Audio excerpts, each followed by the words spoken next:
everybody, my name is Dr. Film, and yes, I'm qualified to have that name. Before we begin, you should know that this review will contain no spoilers. And if you're new to the channel, please subscribe for reviews and more. And you should also know that I'm not exactly what you call a hardcore Five Nights at Freddy's fan, but I am familiar with all the games that came out, and I have played Five Nights at Freddy's and Five Nights at Freddy's 2. But other than that, I'm not exactly 100% familiar with the lore surrounding these games. Regardless, I promise to review this movie as best as humanly possible. You promise? And so, without further ado, let's begin reviewing Five Nights at Freddy's. Cast and characters.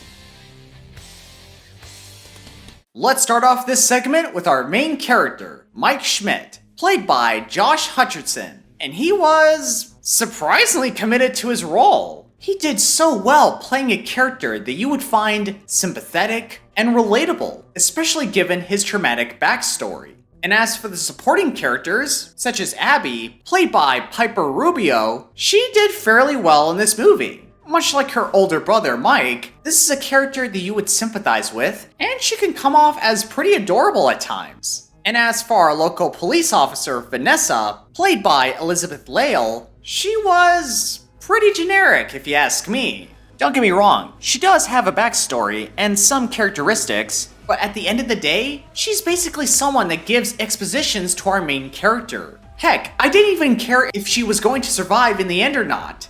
And as for Matthew Lillard, without revealing any spoilers, all I can say is that it was great to see Matthew Lillard again in a horror movie, especially given how popular he was playing Stu in the movie Scream. And it was fun to see his head smashed by a TV.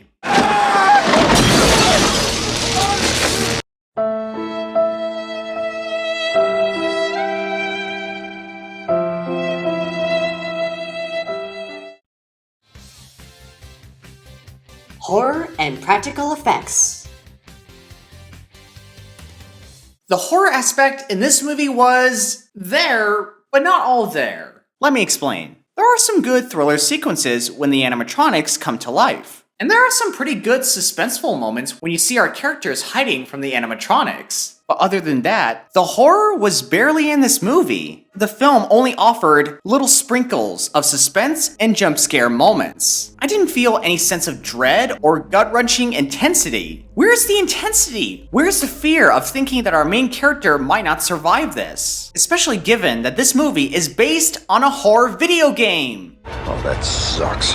As for the practical effects, they did such a great job making these animatronics look lifelike and real. And it was all thanks to Jim Henson's Creature Shop for the creation of the Fazbear animatronics. And all of it was possible thanks to the puppeteers from the Jim Henson Company and the stunt performers who would wear the costumes while the puppeteers control the heads remotely. Kinda similar to what the Jim Henson Company did for the original TMNT movie. God, I love being a turtle! Gosh, I love that movie. The story. Now I have to admit, the story in this film started out really great. The story did well establishing the characters, building up the suspense, and they did well establishing the lore behind Freddy Fazbear. But as soon as we get to the second act, that's when the story goes downhill from there. That is when the story raises so many questions in mind, and that is when the story throws at you with so many elements and ideas that don't fit well together. Especially the part where the film explains why the animatronics come to life, which I don't think was needed, because when I played the first game, Five Nights at Freddy's, I was invested, I was intrigued by the mystery surrounding the animatronics. I think this story could have been better if the film never explained why these animatronics come to life. You know, keep it ominous and mysterious, give us some context clues. You know, something similar to what the game developers did for the first game. In short, my friends, less is more. Oh. Overall, my friends, this movie was pretty alright, but it's not the best video game adaptation movie I've seen.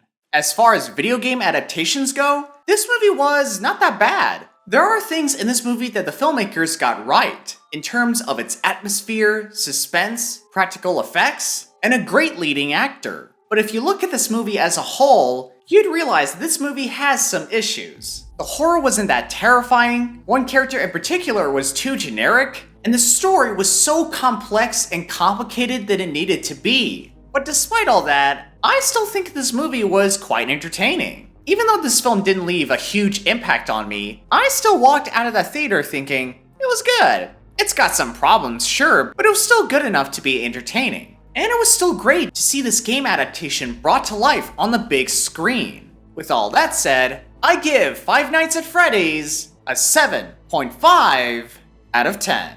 Well guys, that's the end of my review. I hope you enjoyed it. If you did, please leave a like, and please follow me on Instagram for updates on my channel, and you can also follow me on TikTok for trailer reactions, funny videos, you name it. And as always, I will see you guys at our next appointment.